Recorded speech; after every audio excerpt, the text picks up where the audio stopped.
Montha புயல் எதிரொலியின் காரணமாக தற்போது ரயில்களுடைய இயக்கம் என்பது பாதிக்கப்பட்டிருக்கிறது. குறிப்பா இந்த புயலானது தீவிர புயலாக வலுப்பெற்றிருக்கக்கூடிய ஒரு சூழல்ல இந்த புயல் கடக்கக்கூடிய பகுதி என்பது கணிக்கப்பட்டிருக்கிறது.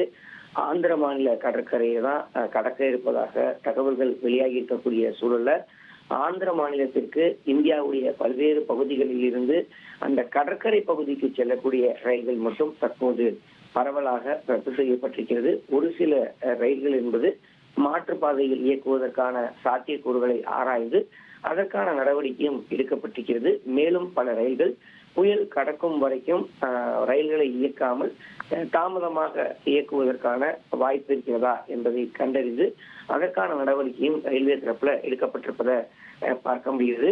குறிப்பா இந்த புயலை பொறுத்தமட்டில் பார்த்தோம் என்றால் ஆந்திர மாநிலத்துல கரையை கடக்க இருக்கக்கூடிய ஒரு சூழல பல்வேறு மாற்றங்கள் என்பது கொண்டு வரப்பட்டிருக்கிறது.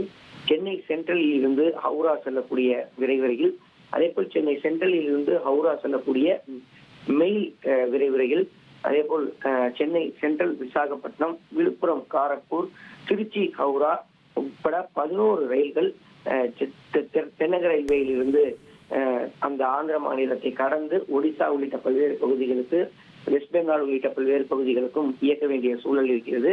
பல்வேறு காரணங்களுக்காக நேர மாற்றம் செய்யப்பட்டு இது தாமதமாக இயக்கப்படுவதாக அறிவிப்பானது வெளியிடப்பட்டிருக்கிறது.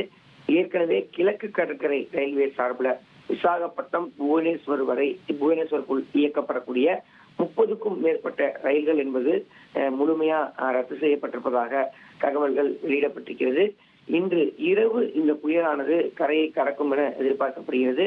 காக்கிநாடாவை சுற்றி இருக்கக்கூடிய மச்சிலிப்பட்டினம் மற்றும் கலிங்கப்பட்டினம் இடையே இந்த ஆந்திர கரையை கடக்க வாய்ப்பு இருப்பதன் காரணமாக ஆந்திர மாநிலத்துல இந்த கடற்கரையை ஒட்டி இருக்கக்கூடிய ரயில் நிலையங்கள், ரயில் தடத்தின் வழியாக செல்லக்கூடிய ரயில்களால் தான் இத்தகைய மாற்றம் என்பது கொண்டு வரப்பட்டிருக்கிறது. 30க்கும் மேற்பட்ட ரயில்கள் கிழக்கு கடற்கரை ரயில்வே சார்பில் முழுமையாக ரத்து செய்யப்பட்டிருக்கிறது. நேற்று முதலே பரவலாக ரயில்களுடைய ரத்து குறித்தான அறிவிப்பு அவ்வப்போது வெளியிடப்பட்டு வருகிறது. தெற்கு ரயில்வே தரப்புல தற்போது 11 ரயில்கள் சென்னையில் இருந்து மட்டும் சுமார் 5க்கும் மேற்பட்ட ரயில்கள் வட மாநிலங்களுக்கு புறப்பட வேண்டிய ஒரு சூழல் இருந்தது. ஆந்திரா, ஒடிசா மற்றும் வெஸ்ட் பெங்கால் உள்ளிட்ட மாநிலங்களுக்கு செல்லக்கூடிய ரயில்கள் தற்போது நேர மாற்றம் செய்யப்பட்டு தாமதமாக இயக்கப்படுவதாக அறிவிப்பு என்பது வெளியிடப்பட்டிருக்கிறது.